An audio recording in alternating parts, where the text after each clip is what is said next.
The morning sun cast long shadows across the pristine marble floors of Buckingham Palace as Master Thomas Whitmore adjusted his perfectly pressed collar for the third time.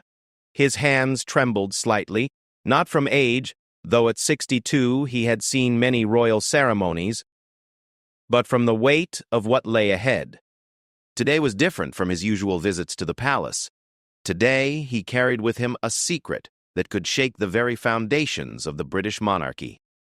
Thomas had been the crown jeweler for nearly 2 decades, following in his father's footsteps and his grandfather's before him. The Whitmore family had served the royal household for over a century, crafting and maintaining the most precious symbols of British royalty. Their workshop in London's prestigious Hatton Garden was known worldwide for its discretion and unparalleled craftsmanship. Kings and queens, princes and princesses had all trusted the Whitmore name with their most treasured possessions. But this morning, as Thomas walked through the ornate corridors toward the private chambers where the Princess of Wales awaited him, he knew his family's legacy was about to face its greatest test. In his leather briefcase, secured with 3 separate locks, lay documentation that would change everything he thought he knew about royal jewelry, and about his own family's involvement in a deception that had lasted for generations. The palace staff moved around him with practiced efficiency, their footsteps muffled by the thick Persian rugs that lined the hallways. Portraits of past monarchs gazed down from gilded frames, their eyes seeming to follow his progress. Thomas had walked these same corridors countless times before, but today each step felt heavier than the last. The weight of truth, he realized, was far more burdensome than any precious stone he had ever carried. Princess Catherine's engagement ring had been the center of a media sensation when Prince William had proposed with his late mother's sapphire and diamond creation. The public had fallen in love with the romantic gesture, the way the prince had honored his mother's memory while beginning his own family's story. But what the world didn't know, what even the royal family didn't know, was that the ring Catherine wore was not the same one that had once graced Princess Diana's finger. Thomas stopped before a tall window overlooking the palace gardens, watching as gardeners tended to the rose beds with meticulous care. Everything in the royal household was about maintaining perfection, preserving tradition, and protecting the image of the monarchy. But sometimes, he thought grimly, the truth had a way of demanding recognition, regardless of the consequences. The real story had begun 3 months earlier, when Thomas had been commissioned to perform routine maintenance on several pieces from the royal jewelry collection. It was standard procedure. Precious gems needed regular inspection, settings required tightening, and the natural wear that came with use demanded expert attention. What Thomas had discovered during his examination of Catherine's engagement ring, however, was anything but routine.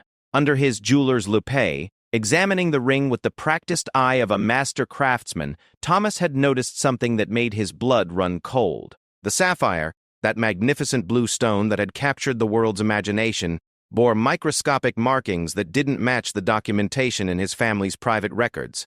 His grandfather's meticulous notes, preserved in the Whitmore family vault, contained detailed descriptions and photographs of every royal piece they had ever worked on, including Diana's engagement ring. The sapphire in Catherine's ring was undoubtedly beautiful, undoubtedly valuable, but it was not the same stone that had been in Diana's ring. The realization had hit Thomas like a physical blow. Somewhere along the way, someone had switched the stones. But who? When? And, most importantly, why? His investigation had consumed every spare moment over the past 3 months. Late nights in the workshop, poring over old documents and photographs, discreet inquiries with colleagues in the trade, careful examination of insurance records and gemological certificates. Each piece of evidence had only deepened the mystery and increased his certainty that a substitution had taken place. The discovery had forced Thomas to confront an uncomfortable truth about his own family's role in royal affairs. His grandfather's private notes, written in code and hidden away for decades, revealed that the Whitmore family had been involved in more than just jewelry maintenance over the years. They had been guardians of royal secrets, protectors of the monarchy's reputation, and occasionally participants in carefully orchestrated deceptions designed to protect the crown. But this felt different. This wasn't about protecting a reputation or maintaining an image. This was about a young woman wearing what she believed to be her late mother-in-law's ring, carrying on a legacy that wasn't entirely what it seemed. Thomas had watched Catherine at public events, had seen the way she touched the ring during emotional moments, clearly drawing strength from her connection to Diana through this shared piece of jewelry. The thought of her unknowingly living a lie made his chest tight with guilt. The decision to bring his findings to the palace had not been made lightly. Thomas understood the potential consequences of his revelation. At best, he would be thanked for his diligence and sworn to secrecy while the matter was quietly resolved. At worst, he could find himself branded as a threat to royal security, his family's centuries-old relationship with the monarchy severed forever. But as he stood in that palace corridor, Thomas knew he had no choice. His grandfather had taught him that a jeweler's first responsibility was to the truth of the stones in his care. Gems didn't lie. They simply were what they were, regardless of the stories people told about them. And the sapphire in Catherine's ring was telling a story that didn't match the official narrative. The sound of approaching footsteps brought Thomas back to the present. A young palace aide appeared at his elbow, politely informing him that Her Royal Highness was ready to receive him. Thomas nodded, straightening his shoulders and gripping his briefcase a little tighter. Whatever happened next, he would face it with the dignity that 3 generations of royal service demanded. As they walked toward Catherine's private sitting room, Thomas couldn't help but think about the conversation that had brought him to this moment. It had been his daughter Emma who had finally convinced him to come forward. Emma, who had joined the family business 5 years earlier and brought with her a modern sensibility that sometimes clashed with the traditional discretion that had defined the Whitmore approach for generations. "Dad," she had said just a week earlier, her voice gentle but firm, "what if it were you? What if you were wearing something every day, drawing comfort from it, believing it connected you to someone you loved, and it wasn't what you thought it was? Wouldn't you want to know the truth?" Her words had cut straight to the heart of his dilemma. Thomas had built his entire career on precision, on knowing exactly what he was working with and being honest about what he found. To remain silent about the ring would be to betray everything he believed in as both a craftsman and a man of integrity.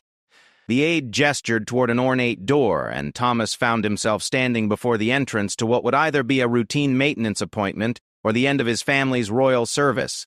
He took a deep breath, thinking of his grandfather's words. A true craftsman serves the truth above all else, regardless of who might be uncomfortable with what that truth reveals.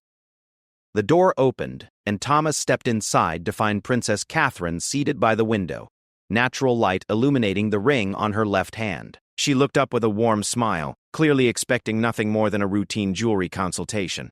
In that moment, Thomas felt the full weight of what he was about to reveal, and the knowledge that there would be no going back once he spoke the words that would change everything. "Good morning, Mr. Whitmore," Catherine said pleasantly, extending her hand in greeting. "Thank you for coming. I understand you wanted to discuss my engagement ring." Thomas bowed slightly, his grandfather's training in royal protocol taking over even as his heart raced. "Yes, Your Royal Highness. I'm afraid there are some matters regarding the ring that require your attention. Important matters that I believe you have the right to know about." The princess's expression shifted slightly, a flicker of concern crossing her features. "Oh? Is there something wrong with the setting? I hope it's nothing serious." Thomas opened his briefcase with careful, deliberate movements. "I'm afraid it's rather more complicated than that, Your Royal Highness. What I've discovered may be difficult to hear." As he withdrew the folder containing his research, Thomas caught sight of his reflection in the window behind Catherine. For a moment, he saw not just himself, but the ghosts of his father and grandfather, all the Whitmores who had come before him and who had built their lives around serving the crown with honor and discretion. Whatever happened next, he hoped they would understand that he was still serving that same tradition. He was simply choosing truth over convenience, integrity over comfort. The moment of revelation was at hand, and Thomas Whitmore, crown jeweler to the British royal family, prepared to speak words that would change everything for the young woman sitting before him, and quite possibly for the monarchy itself. Princess Catherine's face went pale as Thomas carefully spread the contents of his folder across the antique mahogany table beside her chair. Photographs, gemological reports, and what appeared to be very old handwritten documents created a mosaic of evidence that she couldn't yet understand, but instinctively knew would change her world.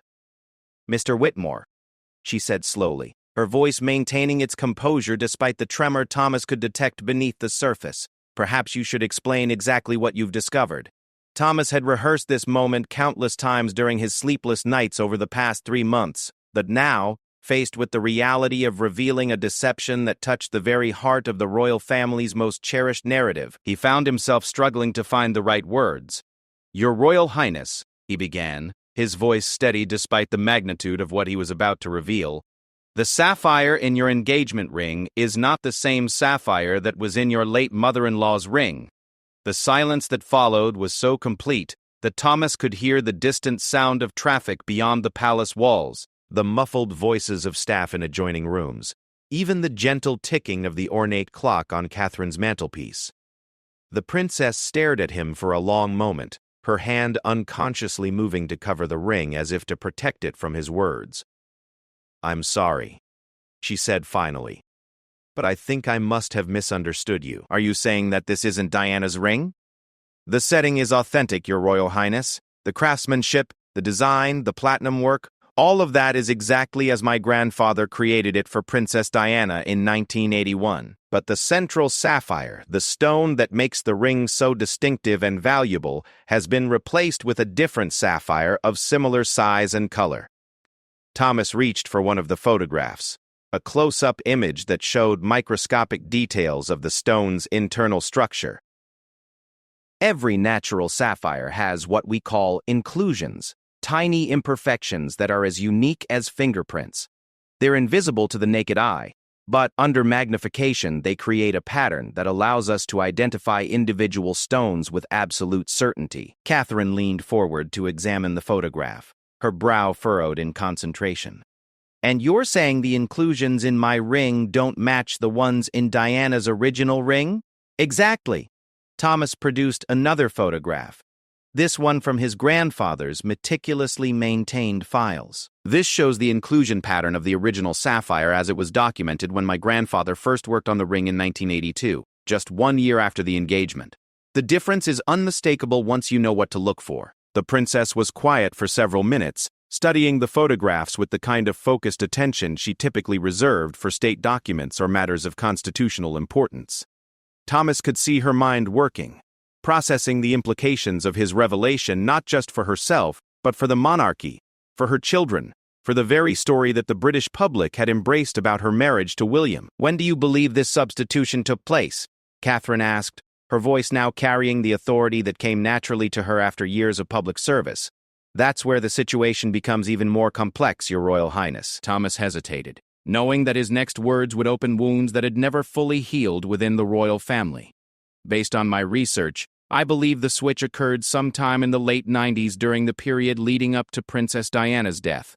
The mention of Diana's final years brought a shadow across Catherine's face. She knew, as did the entire world, that those had been turbulent times for the royal family. Diana's divorce from Prince Charles, her increasing distance from traditional royal protocol, her growing humanitarian work that sometimes put her at odds with official palace positions, it had all culminated in a tragedy that had shaken the monarchy to its core. "Are you suggesting," Catherine said carefully, "that Diana herself was involved in switching the stones?"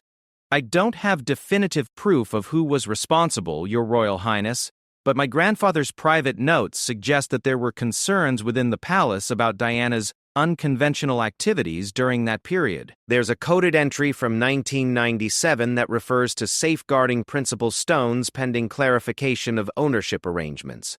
Thomas pulled out a photocopied page from his grandfather's journal, the careful handwriting still legible after all these years. "My grandfather was sometimes asked to temporarily secure valuable pieces when there were questions about their ultimate disposition. It appears that Diana's engagement ring was among several pieces that were, shall we say, placed in protective custody during the divorce proceedings. The implications hung in the air between them like a fog." Catherine understood immediately what Thomas was suggesting, that during one of the most difficult periods in modern royal history, someone had made the decision to protect the monarchy's assets, even if it meant deceiving Diana herself about which stones she was keeping. "But surely Diana would have noticed if her ring had been altered," Catherine protested. "She wore that ring for 16 years. "She would have known if something had changed." Thomas nodded gravely. "That's what makes this situation so troubling, Your Royal Highness. The replacement sapphire is of exceptional quality, nearly identical to the original in color, cut, and size.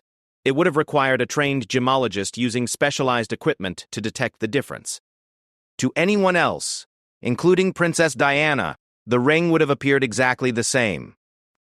Catherine stood abruptly and moved to the window, her back to Thomas as she gazed out at the gardens where tourists were already beginning to gather for the changing of the guard. He could see the tension in her shoulders, the way her hands clasped behind her back, in a gesture he recognized from watching her at official events when she was processing difficult information. "Mr. Whitmore," she said without turning around, "what happened to the original sapphire?"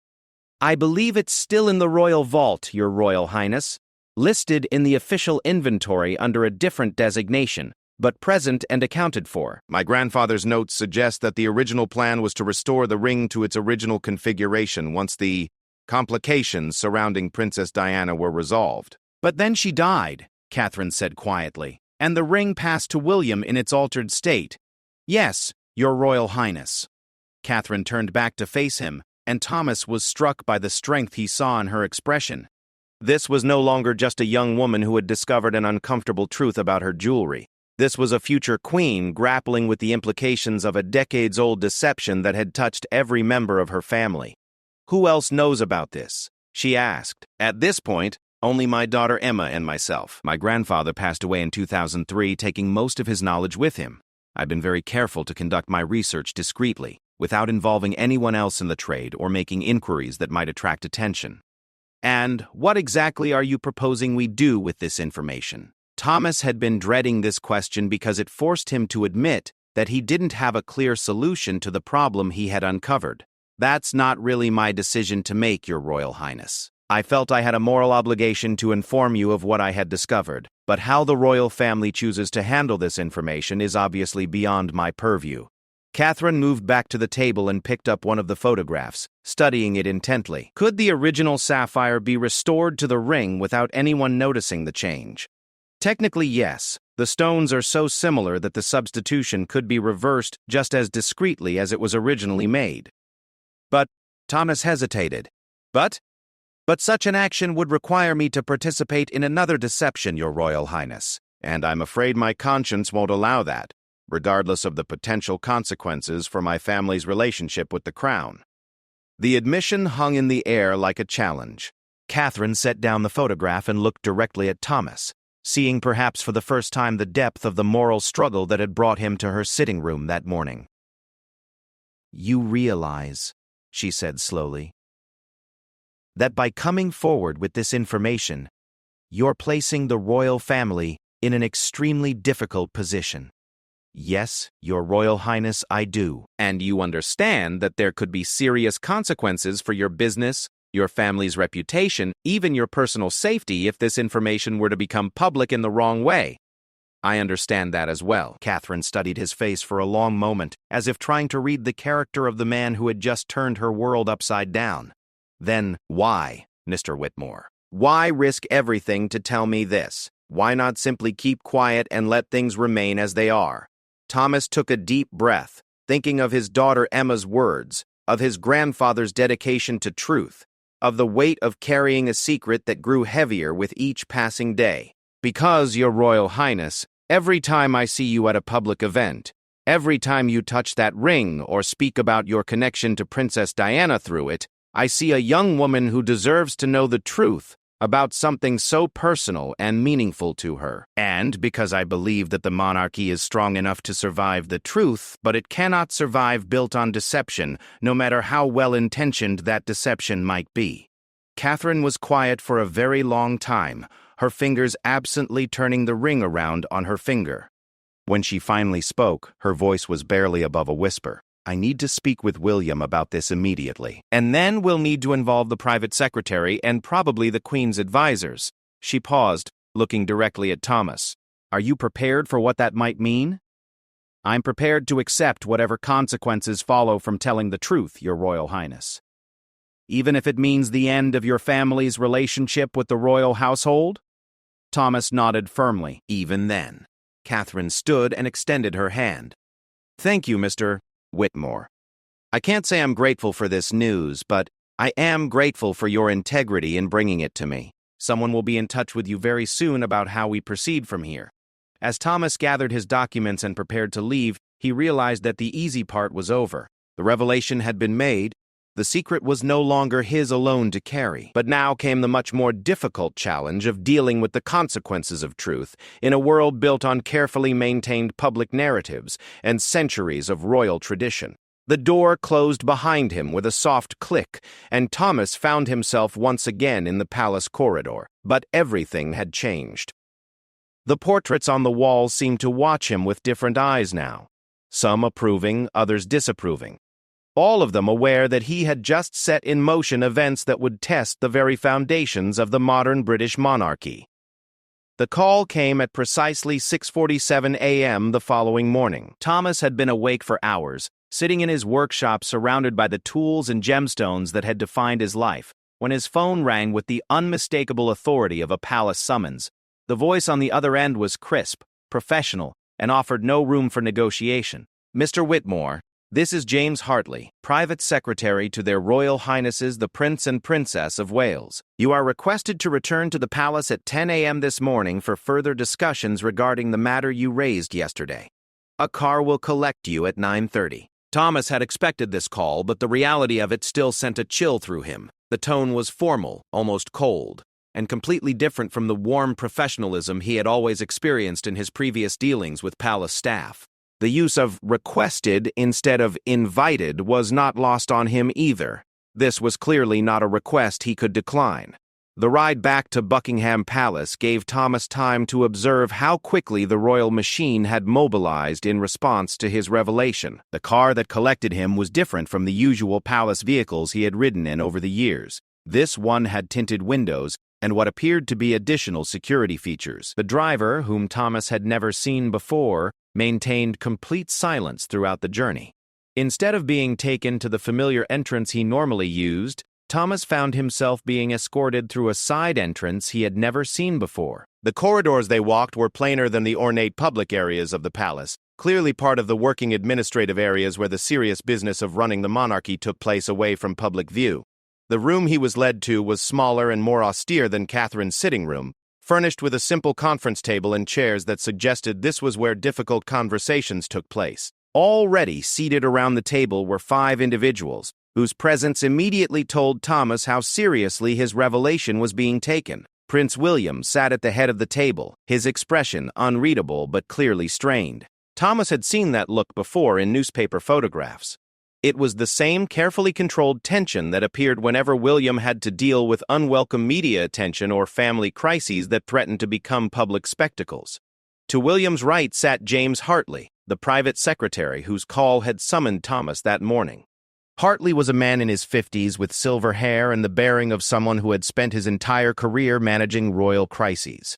His reputation for discretion and efficiency was legendary among those who worked with the royal household.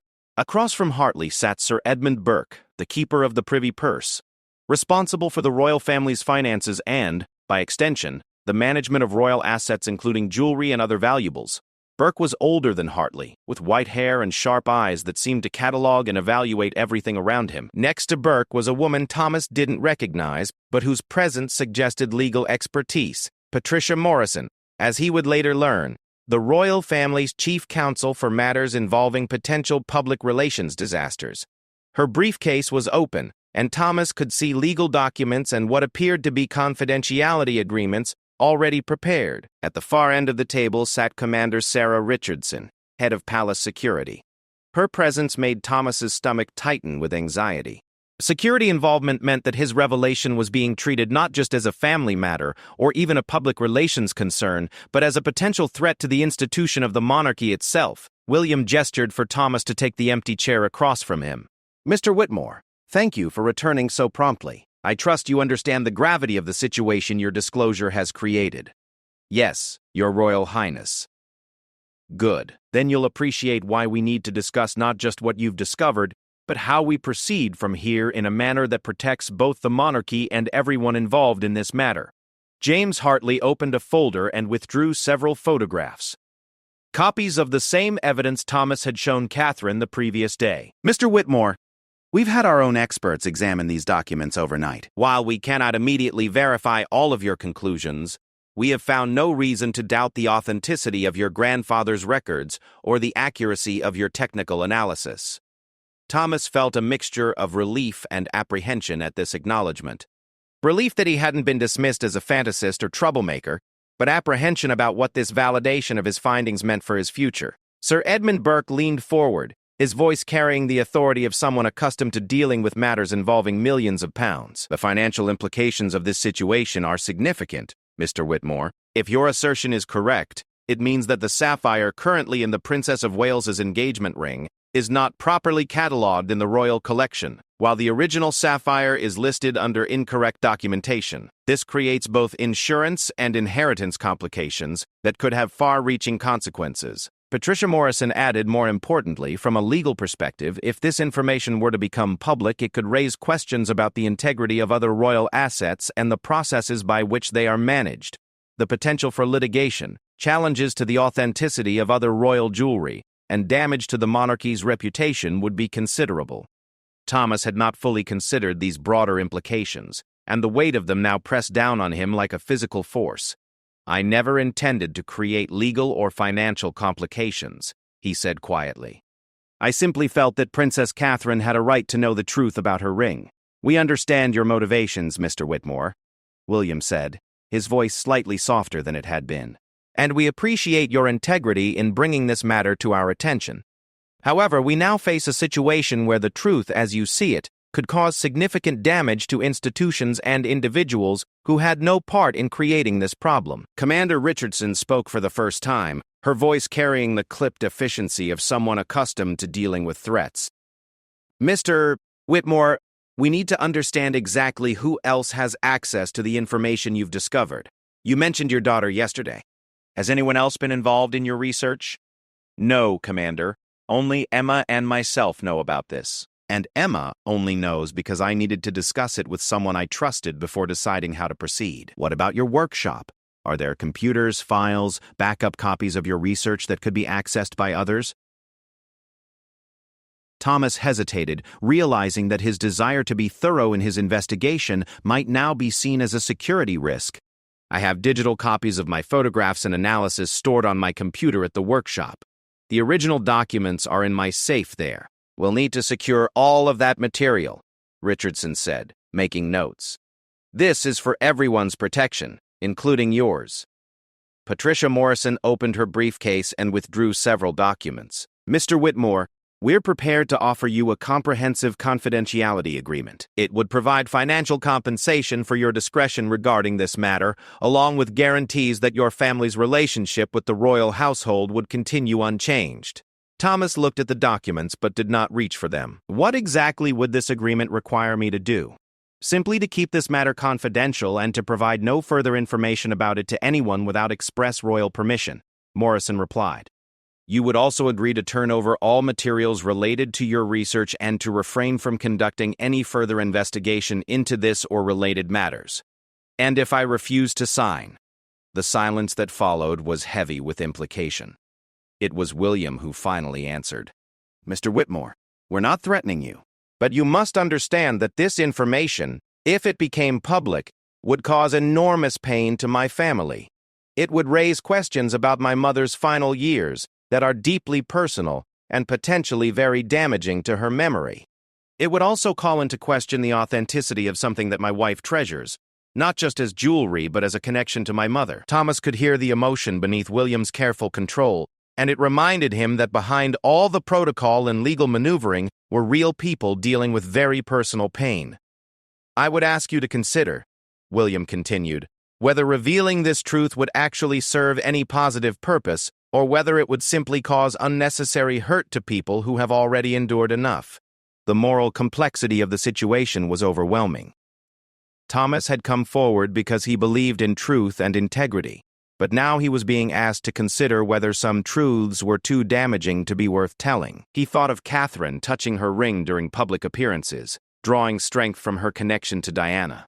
Would knowing the truth actually help her, or would it simply add another burden to the already considerable weight of royal responsibility? "Your Royal Highness," Thomas said slowly, "may I ask what happens to the original sapphire if this matter is kept confidential?" Does it simply remain mislabeled in the royal vault forever? Sir Edmund Burke answered, "The original stone could be properly catalogued and incorporated into a new piece of jewelry, perhaps as part of a future inheritance for your children. The substituted sapphire could remain where it is, with appropriate documentation to reflect its actual provenance." So the deception would be formalized rather than corrected? The deception, as you call it, would be resolved in a way that honors both the original intent of the jewelry and the emotional significance it has acquired over time. Patricia Morrison said carefully. Thomas realized that he was facing a choice that would define not just his own future, but his understanding of what integrity meant in a world where truth and kindness were sometimes in conflict. The room waited in silence as he wrestled with the decision that would determine whether he walked away from the palace as a trusted confidant or as a man who had chosen principle over pragmatism. The weight of generations of royal service, his family's legacy, and his own moral convictions all pressed down on him as he reached for the documents that would seal his silence forever, or prepared to speak the words that would make him an enemy of the crown. Thomas stared at the confidentiality agreement for what felt like hours but was probably only minutes. The words on a page blurred as his mind raced through all the implications of signing away his right to speak about what he had discovered. Around the table, 5 representatives of the British Crown waited for his decision, their expressions ranging from hopeful to concerned to openly threatening. "I need a moment," Thomas said finally, his voice barely above a whisper. "Of course," William replied, though Thomas could detect the tension beneath his polite agreement. "Take all the time you need." Thomas stood and walked to the single window in the room, looking out at a view of the palace courtyard where tourists were gathering for the morning's activities. Normal people living normal lives, unaware that just a few floors above them, a conversation was taking place that could potentially change their understanding of the royal family they had come to see. Behind him, Thomas could hear quiet conversations between the palace officials. He caught fragments: security assessment, media management, precedent implications, that told him his revelation had set in motion a complex machinery of damage control that went far beyond the simple question of one woman's engagement ring. As he watched the tourists below, Thomas found himself thinking about his grandfather's journal and the coded entries that had started this entire journey. Old Arthur Whitmore had served the crown faithfully for over 40 years, but even he had struggled with the moral complexities of his position. The coded entries weren't just records of work performed. They were the writings of a man trying to reconcile his loyalty to the royal family with his commitment to honesty in his craft. One entry in particular came back to Thomas now, written in his grandfather's careful script in 1997.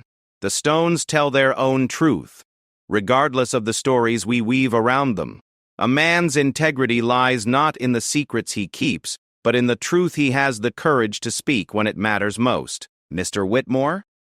William's voice brought him back to the present. Thomas turned to face the room, his decision crystallizing as he looked at each person seated around the table. These were not evil people conspiring to deceive the public. They were individuals trying to protect an institution, a family, and a carefully constructed narrative that brought comfort and stability to millions of people. But they were asking him to betray everything he believed about truth and honesty in the process. "Your Royal Highness," Thomas said, his voice steadying as he spoke, "I cannot sign this agreement." The silence that followed was deafening. Patricia Morrison set down her pen. Sir Edmund Burke closed his folder with a sharp snap, and Commander Richardson's expression hardened visibly. William's face remained neutral, but Thomas could see disappointment and something else, perhaps respect, in his eyes. "May I ask why?" William said quietly. "Because signing that agreement would make me complicit in perpetuating a deception, Your Royal Highness, and because I believe the Princess of Wales deserves to know the full truth about something so personal and meaningful to her, regardless of how inconvenient that truth might be." James Hartley leaned forward, his voice taking on a sharper edge. "Whitmore, you seem to be under the impression that you have some moral authority to determine what's best for the royal family. Are you really prepared to risk causing emotional pain to the Princess of Wales simply to satisfy your own sense of righteousness? I'm prepared to trust that the Princess of Wales is strong enough and wise enough to handle the truth, Mr. Carista Hartley, and I believe she has the right to make her own decisions about what to do with that truth. Patricia Morrison shuffled through her papers and withdrew a different document. Whitmore, perhaps you should understand exactly what refusing this agreement means. This document outlines the potential legal consequences of revealing confidential information about royal family affairs. The Official Secrets Act, breach of trust, potential charges related to threatening the security of the realm. The penalties are quite severe. Thomas felt a chill run through him, but he forced himself to remain calm. Are you threatening to have me arrested if I don't sign your confidentiality agreement? We're informing you of the legal realities of your situation, Commander Richardson said. The information you've discovered touches on national security concerns related to the protection of royal assets and the maintenance of public confidence in the monarchy. There are laws governing the disclosure of such information. Laws that apparently don't apply when the royal family itself decides to keep secrets about the authenticity of its jewelry, Thomas replied, surprised by his own boldness. William raised his hand, clearly attempting to de-escalate the tension that was building in the room. Whitmore, nobody wants this situation to become adversarial. We're simply trying to find a solution that works for everyone involved. With respect, Your Royal Highness, the solution you're proposing only works for the royal family. It doesn't work for truth, and it doesn't work for my integrity as a craftsman who has devoted his life to honest assessment of precious stones. Sir Edmund Burke spoke for the first time in several minutes. Whitmore, do you have children? Yes, I have a daughter. And you care about her future, her well-being, her ability to continue the family business that has been built over generations of royal service. Thomas saw immediately where this was heading and felt his anger rising. If you're suggesting that my daughter would suffer consequences because of my decision, then you're confirming everything I've suspected about how the royal family handles inconvenient truths. No one is suggesting anything of the kind, William said quickly, shooting a warning look at Burke. Your daughter's future is not at stake here. This conversation is about the choices you make, not about punishing your family for those choices. Thomas appreciated William's intervention, but he also recognized it as a subtle confirmation that his refusal to cooperate would indeed have consequences that went beyond his own immediate circumstances. Your Royal Highness, Thomas said, may I speak with Princess Catherine directly about this matter? She was gracious enough to hear my initial revelation yesterday, and I believe she has the right to be part of this discussion about what happens next. The request clearly caught the room off guard. Patricia Morrison and James Hartley exchanged glances, while Commander Richardson made notes that Thomas suspected were not entirely positive. That's not how these matters are typically handled, Hartley said carefully. Perhaps not. But the Princess of Wales is the person most directly affected by this revelation. Shouldn't she have some say in how it's resolved? William was quiet for a long moment, clearly weighing the implications of allowing such a conversation. Mr. Whitmore, if I were to arrange for you to speak with my wife again, would you be willing to abide by whatever decision she makes about how to handle this matter? Thomas considered the offer carefully. It was better than signing a confidentiality agreement that would permanently silence him, but it also put the burden of decision on Catherine's shoulders in a way that felt somewhat unfair. I would be willing to have that conversation, Your Royal Highness, but I cannot commit in advance to any particular outcome. The Princess of Wales deserves to hear all her options, including the option of going public with the truth if she believes that's the right course of action. Patricia Morrison spoke up immediately. Absolutely not. We cannot allow the possibility of public disclosure to remain on the table. The potential damage is simply too great. Then we're back to where we started, Thomas said. You want me to sign away my right to speak the truth in order to protect the royal family from the consequences of a deception that you didn't create but are now perpetuating. William stood abruptly, clearly frustrated with the circular nature of the conversation. Mr. Whitmore, I'm going to ask everyone else to leave the room for a few minutes. I'd like to speak with you privately. The other 4 individuals gathered their papers and filed out, leaving Thomas alone with the future King of England in a small, austere room that suddenly felt much larger and more intimidating than it had moments before. William moved to the window where Thomas had stood earlier, looking out at the tourists below. My mother wore that ring for 16 years, he said quietly.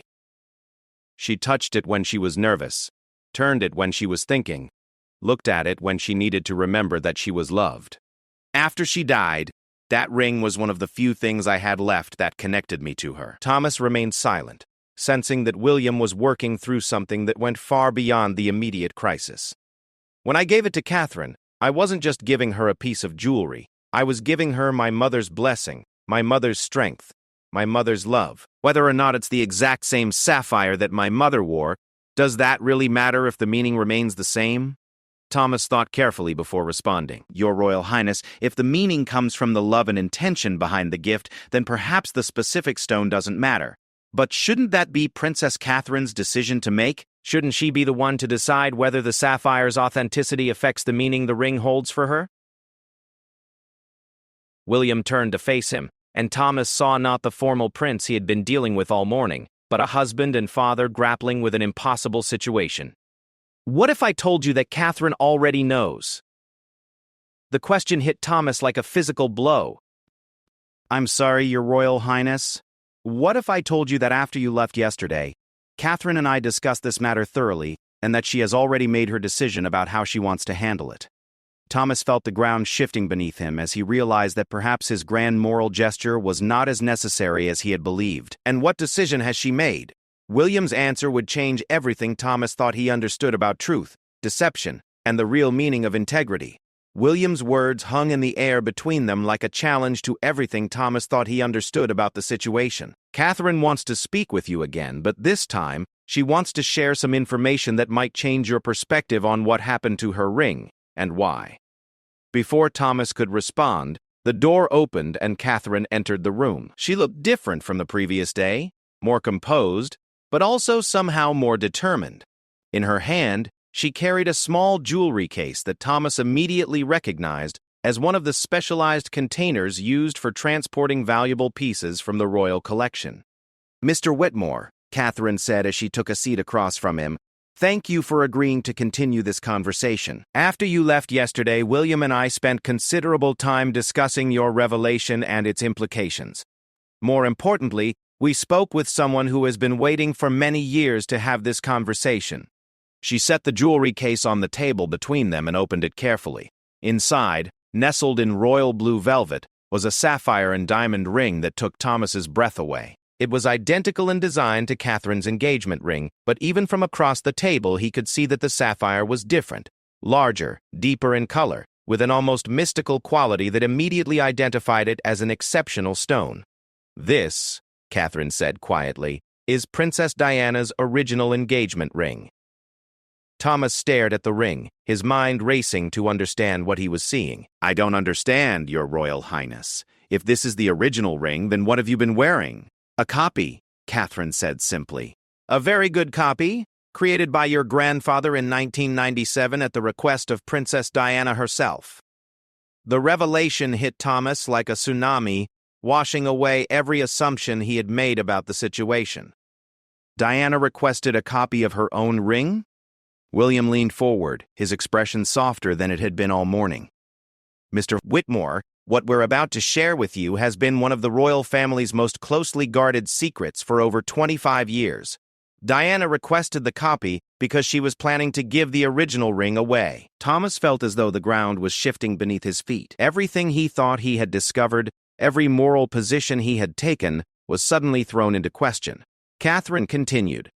In the months before her death, Diana had been working on plans for a charitable foundation that would focus on humanitarian causes around the world. She wanted to auction several pieces of her jewelry, including her engagement ring, to provide initial funding for the foundation. She believed that the symbolic value of selling her most famous piece of jewelry would draw international attention to her causes. But she still wanted to have a ring to wear in public, William added. The media scrutiny around her personal life was intense, and any change in her jewelry would have been noticed immediately and misinterpreted. So she asked your grandfather to create an exact replica using a different sapphire of similar quality. Thomas struggled to process this information. But why wasn't the original ring auctioned after her death? Why has this been kept secret? Catherine and William exchanged glances before Catherine answered. Because Diana's death changed everything. The royal family was dealing with an unprecedented level of public grief and scrutiny. The idea of auctioning off Diana's engagement ring, even for charity, seemed inappropriate so soon after her death. The Queen decided that both rings should be preserved as part of Diana's legacy for her sons. When William proposed to me, Catherine continued, he offered me a choice between several pieces from his mother's jewelry collection, including both versions of the engagement ring. When he explained the history, I chose to wear the copy because I believed it honored Diana's original intention. She wanted this ring to serve a purpose beyond personal sentiment. She wanted it to help people. Thomas felt overwhelmed by the complexity of what he was learning. But, Your Royal Highness, I examined the ring you're wearing. The sapphire is genuine, not a synthetic or imitation stone. Absolutely correct, Catherine confirmed. My grandfather acquired a natural sapphire of exceptional quality for the copy. Diana insisted that the reproduction be created with the same attention to detail and craftsmanship as the original. She said that if she was going to continue wearing it in public, it needed to be worthy of the royal collection. William picked up the story. After Diana's death, both rings were placed in the royal vault. When I decided to propose to Catherine, I had to choose which ring to offer her. The original seemed too historically significant to be worn daily. But the copy, the ring that Diana had actually been wearing during the final months of her life, the ring that represented her vision for using her fame and position to help others, that felt like the right choice. Catherine reached across the table and touched Thomas's hand gently. Whitmore, your grandfather knew all of this. His coded entries in his journal weren't recording a deception. They were documenting his participation in fulfilling Princess Diana's charitable vision. The Safeguarding Principal Stones entry you found was about protecting the original ring until Diana was ready to auction it. Thomas felt a complex mix of emotions washing over him. Relief that he hadn't uncovered a sordid royal deception, but also confusion about his own role in this ongoing story. Why didn't anyone tell me this when I first brought my concerns to you? Because, William said, we needed to know where your loyalties lay. We needed to understand whether you were someone who could be trusted with the full truth, or whether you were simply looking for attention or financial gain by creating a scandal. Commander Richardson, who had quietly re-entered the room during the conversation, spoke for the first time since William had cleared the room. This is the book. It's about history. Mr. Whitmore, your willingness to risk your family's relationship with the crown in order to ensure that Princess Catherine knew what you believed to be the truth told us everything we needed to know about your character.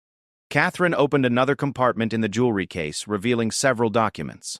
These are your grandfather's original notes about the project, including Diana's written authorization for the work and her detailed plans for the auction that never took place. She trusted your family with one of her most important final projects. Thomas examined the documents with shaking hands. Diana's handwriting was clear and determined, outlining her vision for using the proceeds from the jewelry auction to fund education programs for children in areas affected by landmines. The scope of her humanitarian ambition was breathtaking. What happened to these plans after she died? Thomas asked. They were incorporated into the Diana Princess of Wales Memorial Fund, William replied. But without the dramatic fundraising gesture she had planned, the foundation had to rely on other sources of income. It's done important work, but not on the scale Diana had envisioned. Catherine leaned back in her chair, and Thomas could see that she was coming to some sort of decision. Whitmore, William, and I have discussed this extensively, and we've decided that perhaps it's time to fulfill Diana's original vision. What do you mean? We want to auction the original ring, Catherine said simply. We want to complete the charitable project that Diana started but never finished. The implications of this decision were staggering. Thomas could envision the media attention, the public interest, the symbolic power of fulfilling a humanitarian vision that had been interrupted by tragedy. But that would mean revealing the existence of the copy, Thomas said. People would know that you haven't been wearing Diana's original ring. Yes, Catherine agreed. And we've decided that the truth is more important than maintaining a comfortable fiction. Diana wanted transparency about her humanitarian work, and that included being honest about the source of the funds she was raising. William added, we've also decided that you and your family should be publicly acknowledged for your role in helping Diana fulfill her charitable vision. Your grandfather's discretion and craftsmanship made her project possible, and that contribution deserves recognition. Thomas felt tears welling up in his eyes as he understood the full scope of what was being offered. Not just vindication for his decision to speak up, but restoration of his grandfather's reputation and acknowledgement of the Whitmore family's genuine contribution to royal humanitarian work. "There's one more thing," Catherine said, reaching for a final document in the jewelry case. Diana left specific instructions that if her engagement ring was ever auctioned for charity, the proceeds should be used to establish an educational foundation in partnership with the royal jewelers who had served her family. She wanted to create opportunities for young craftspeople to learn traditional skills while contributing to humanitarian causes. Thomas read the document with growing amazement. Diana had envisioned a program that would train young jewelers and artisans while creating pieces that could be auctioned for charity, establishing a permanent cycle of craftsmanship and humanitarian giving. "She wanted to offer this partnership to your family specifically," William said. "Your grandfather's work on her ring had impressed her so much that she believed the Whitmore family represented the kind of traditional excellence and modern conscience that could make such a program successful." Catherine stood and extended her hand to Thomas. "Mr. Whitmore, we're not asking you to sign a confidentiality agreement. We're asking you to become our partner in finally completing Princess Diana's vision. Are you willing to help us turn a 25-year-old secret into a force for positive change in the world?" Thomas looked at the original engagement ring, sparkling in the afternoon light that streamed through the conference room window. He thought of his grandfather, working late into the night to create a perfect replica that would allow a princess to pursue her humanitarian dreams. He thought of Diana herself, planning to sacrifice her most famous possession in service of others.